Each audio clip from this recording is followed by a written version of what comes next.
मूसा भी तो झुटलाए जा चुके हैं, लेकिन मैं काफिरों को मोहलत देता रहा, फिर मैंने उनको पकड़ लिया। तो देख लो कि मेरा अजाब कैसा सख्त था। चुनाचे बहुत सी बस्तियां हैं कि हमने उनको तबाह कर डाला कि वो नाफरमान थी, सो वो अपनी छतों के बल गिरी पड़ी हैं, और बहुत से कुएं बेकार और बहुत से मजबूत महल वीरान पड़े हैं। सो क्या इन लोगों ने मुल्क में सैर नहीं की, ताकि इनके दिल ऐसे होते कि उनसे समझ सकते और कान ऐसे होते कि उनसे सुन सकते।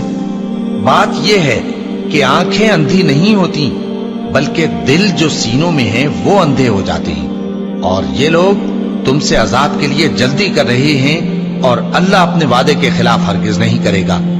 और बेशक तुम्हारे परवरदिगार के नजदीक एक रोज तुम्हारे हिसाब की रूह से 1000 बरस के बराबर है।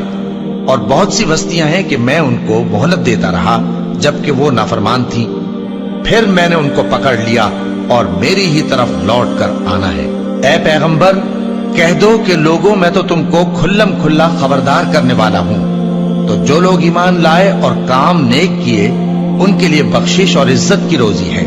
और जिन लोगों ने हमारी आयतों में अपने ख्याल में हमें आजिज करने के लिए दौड़ धूप की, वो अहले दोज़ख हैं। और हमने तुमसे पहले कोई रसूल और नबी नहीं भेजा, मगर उसका यह हाल था कि जब वो कोई आरजू करता था तो शैतान उसकी आरजू में वसवसा डाल देता था।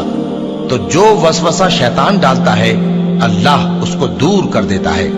फिर अल्लाह अपनी आयतों को मजबूत कर देता है, और अल्लाह इल्म वाला है, हिकमत वाला है।